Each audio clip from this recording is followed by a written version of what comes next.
Hello everybody.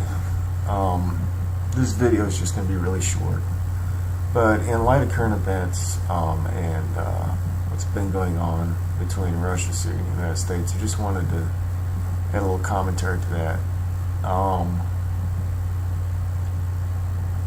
What's kind of disturbing to me about Putin's statements is that he's been basically portraying himself as the hero to national sovereignty, to international law, and portraying the United States as a bully. And while that may be true about our government and the powers behind it, we've got to put it in perspective. The G20 was just hosted in St. Petersburg, and along with economic talks, they also talked about a lot of other things that had to do with the overall plan of the G20 for the world. So to me, I kind of see through a lot of what he's saying. We shouldn't be so quick to jump on the bandwagon and cheer him, because he, along with Obama, are both basically under the wing of UN mandate and G20 politics to sort of usher in the erosion of national sovereignty. Why do I say that? Well, Russia has a lot to gain in Syria. They want those pipelines and that control over gas in Europe. And so that's one aspect of it. The other aspect is that the G20, the United Nations, and several mandates from them are pushing things like gun control. And Obama's on board with this. And I'm quite sure Russia is also on board with this. And what they're basically doing is saying that any member nations that want to still be a part of the United Nations have to comply by certain treaties. One of those being the implementation of gun control. Well, why is that important? It's important to understand because that's part of the overall plan to undermine the United States. And it's really not undermining the United States of America, which is the corporate arm of the United States, but it's to undermine the people. We're getting bombarded from all kinds of different directions. Another thing that they've done while people were distracted by misdirection is that they've basically voted to extend these laws that protect companies like Monsanto as far as GMO goes.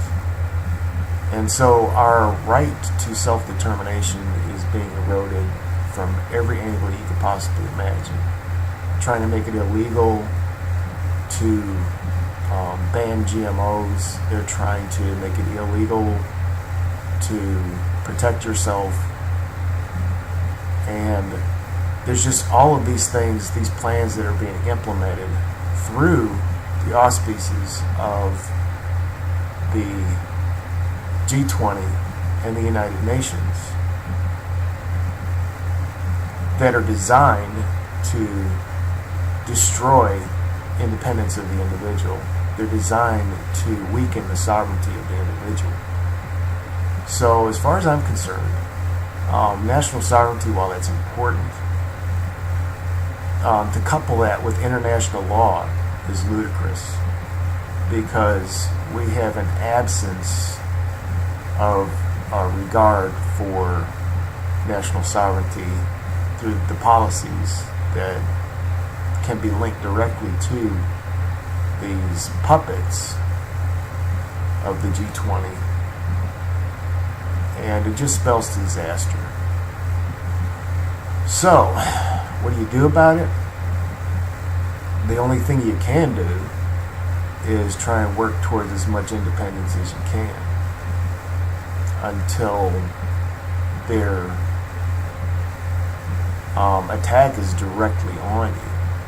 And I'm not sure if it's all going to come at one time or not, but from what we're seeing in the news, they are carefully picking their targets and disarming and disenfranchising people selectively, so that by the time it gets to you or me, it's going to be already too late. So we have to make a big stink about it and make sure that people know what's going on, make them aware, so that we can take appropriate action. Public outcry is the one thing that stopped our government from jumping into Syria.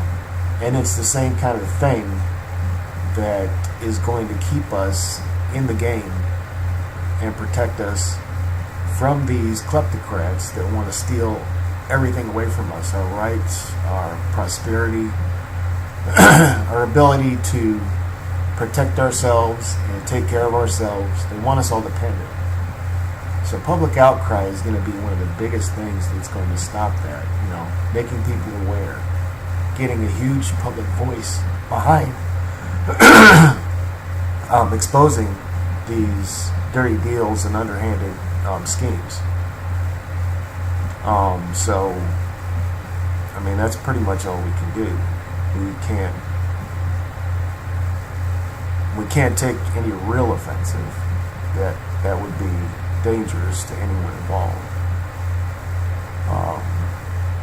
So anyway, that's just my thoughts on it. Take it for what it is.